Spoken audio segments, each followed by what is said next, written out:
Liberals are always taking things to shocking levels in their attempts to implement their view of political correctness into societal law. Proving just that was famed actress Ashley Judd, who posted a video demanding a man be fired after he complimented her. But that's about the time things blew up in her face as real women everywhere put the entitled brat in her place with a brutal reply.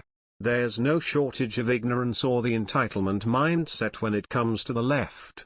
But the worst part is, they don't seem to mind showing it off. In fact, Ashley Judd just showed the world her ignorance when she took to Facebook Live in order to vent about someone giving her a compliment. As it turns out, the famous celebrity was at an airport over the weekend when the most awful thing in the world happened. Someone gave her a compliment. Of course, that wouldn't be viewed as negative to any normal folk, but to a social justice warrior like Judd, well, it was completely unacceptable. I was coming through security and a guy said, "Hey sweetheart," she recalled during the clip. And I said, "I'm not your sweetheart. I am your client." She wasn't done there, as she then went on to say, "Then when I was setting my things out he said, 'Hey, nice dress.'" The man also had the nerve to touch her amid the series of events which set Judd off completely. Sadly, the actress flagged down a manager in hopes of getting the guy fired, even though all he was doing was trying to be nice.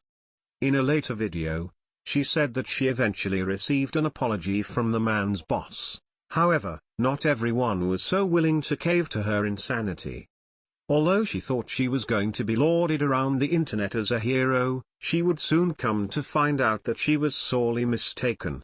In fact, just as quickly as the video went up, real women from across this country came forward to put the entitled brat in her place by slapping her with some pretty brutal replies, according to BizPac Review.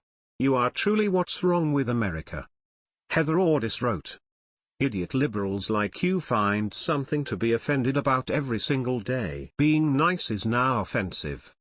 You need to get to life. You really are a nasty woman. You're part of the problem as to why chivalry is dying. There is no problem with someone giving a compliment. Get real. Not everybody wants you," Natalie Gebhardt said bluntly. Prayers for the fellow you needlessly tried to get in trouble. The non-stop influx of negative comments only continued from there. Sadly, both of these women are right. The left wants to get offended over how everyone acts and what they say, and they don't understand that their ideology is imploding right before their eyes. At first, their goal was for everyone to be nice to each other, but now, you can't even do that. Although Ashley Judd can pretend that she knows what it's like to be an everyday American, that's just not the case. Of course, coming off as entitled only makes her look so much worse. Maybe she should just stick to what she's good at, keep her mouth shut, and entertain the public. She couldn't be any further away from understanding ordinary life as an American, so it's best she stop acting like it. Please share the story and tell us what you think by clicking one of the buttons below. We want to hear your voice.